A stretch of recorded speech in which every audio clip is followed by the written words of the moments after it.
Welcome back to course Artificial Intelligence. In previous video we discussed about uninformed search technique and we discussed two techniques. One is a BFS and second one is a DFS. Now in the today's video we are going to discuss the basic difference between uninformed search techniques and informed search techniques, as well as between BFS and DFS. Now let's start first with difference between BFS and DFS. So this will give the idea about BFS and the DFS. So in case of BFS, what we can say, it's a vertex based technique, whereas in case of DFS we are saying that it's a edge based technique.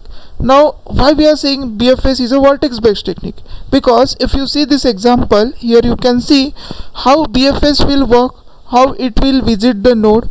It will visit the node at one level first and then at the second level. That's why in that sense we are saying that it's a vertex based technique, whereas in case of DFS we are saying that it's a edge based technique, because in case of a DFS we are following the edge. Just like that here, what we have seen, in case of a DFS, what will see, expand one of the node at the deepest level. Just like this here, first A, then B, then D, means we have expanded one of the node at the deepest level. So that's why we are saying that DFS is a edge based technique.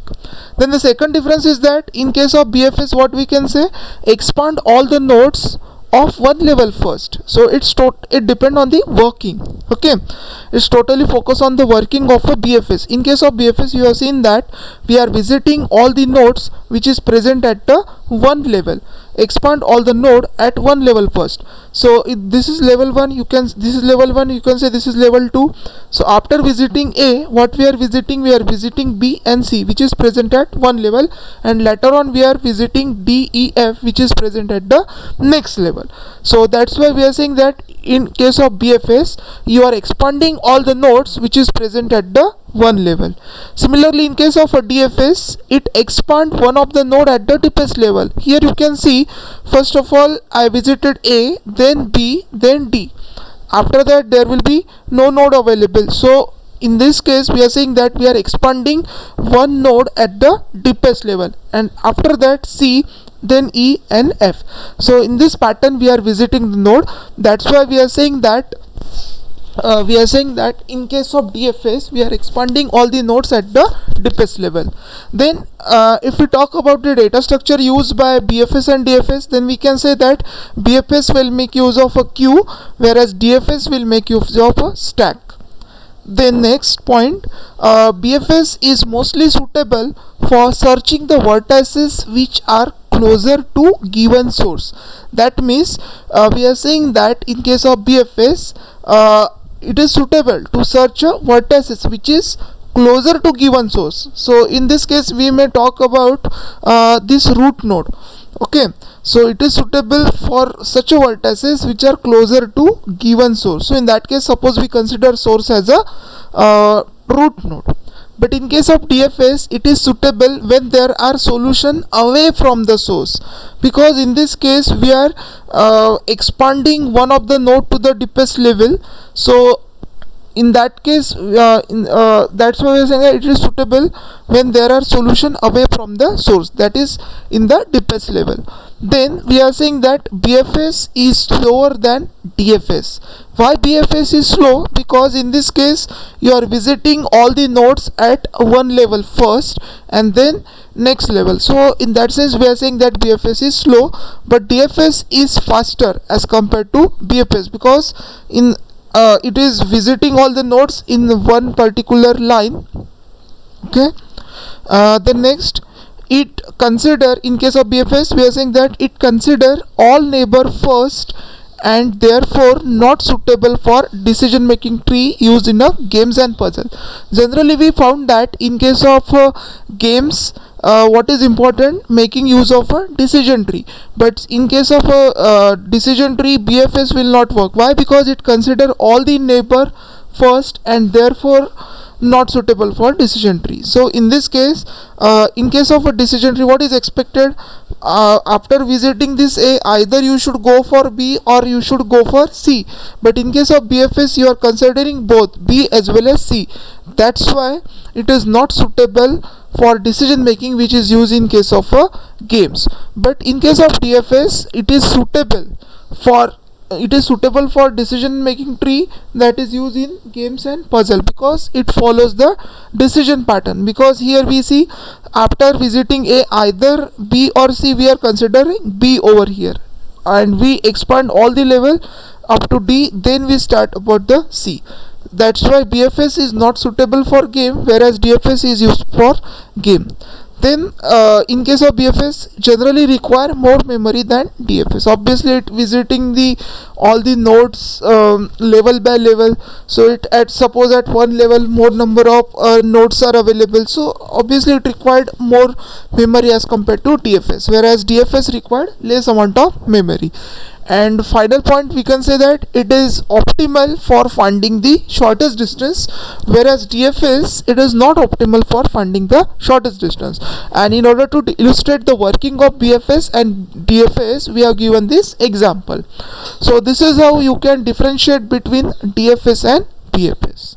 Now next, we differentiate between uninformed search technique and informed search technique, because in this particular unit we are going to discuss about uninformed search techniques and informed search technique. We already discussed about uninformed search technique, that is DFS and BFS. Now we discuss the basic difference between these two techniques.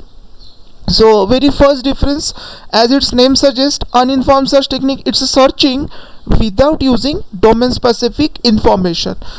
We have seen that in case of uninformed search technique, we are not making use of any domain specific knowledge, whereas in case of informed search technique, we are saying that it is a searching with domain specific knowledge. It make use of this knowledge.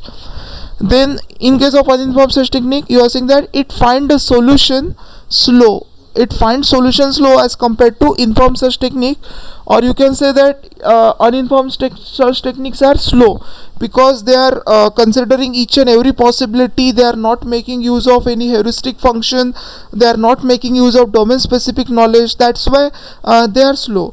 But in case of informed search technique, we are saying that it finds solution more quickly, or you can say it is faster. Just I given initially in the previous video, I given the example of that. Suppose from my home I need to reach to railway station, and for that purpose I am not taking the help of any Google map. So this is what uninformed search technique, but I am just exploring the different routes. So obviously it takes time. But in case of informed search technique, I'll make use of particular guide, let's say Google map. So obviously I'll reach to railway station faster. Okay, that's why we are saying that uninformed search techniques are slow, whereas informed search technique are faster. Then in case of informed search technique, it is guaranteed optimal solution. It is guaranteed that you will find the optimal solution because you are considering all the possibilities and everything. But in case of informed search technique, there is no guarantee of an optimal solution, because you are not considering all the possibilities, but someone is guiding to you, and according to that you are working. So there may possibility that better than this route, new route may available. Uninformed search technique does not make use of heuristic function, whereas informed search technique make use of heuristic function. Now the question is that what is the use of heuristic function? Actually heuristic function helps you it tells us that how far you are away from reaching to the destination, because you have started your journey from the source, you need to reach up to the destination. So heuristic function is that entity which tells you how far you are away from reaching the destination. So obviously it helps you to reach up to destination. So uninformed search technique does not make use of heuristic function, whereas informed search technique make use of heuristic function. Then next point is no suggestion is given regarding the solution, that we have seen. And informed search technique, it provides the direction regarding the solution. Just we have taken the example of moving from home to railway station and making use of Google Map. So obviously Google Map, you are providing the direction, but in case of uninformed search technique, nobody is providing any kind of suggestion. You have to explore the path by yourself. Then in uninformed search technique, cost is high. Why the cost is high? Because you are considering each and every possibility. Obviously it takes a lot of time, so obviously costing is high. Suppose we again stick to same example, we are using two-wheeler to reach to source to destination, that is from your home to that railway station. So obviously in that case you require more petrol, because you are you are exploring all the paths, all the routes. But in case of informed search technique, obviously cost is low, because you are following the specific path, you are not exploring more than one path. That's why in this case cost is low. In case of uninformed search technique, it takes moderate time, and in case of informed search technique, you are saying it consume less time. Initially we talk about that informed search technique is faster as compared to uninformed search technique, and the example of uninformed search techniques are BFS and DFS that we discuss, breadth first search and depth first search. Whereas in case of informed search technique, we are saying that it is A star algorithm, AO star algorithm, hill climbing algorithm. All these are the strategy that is in the category of informed search technique.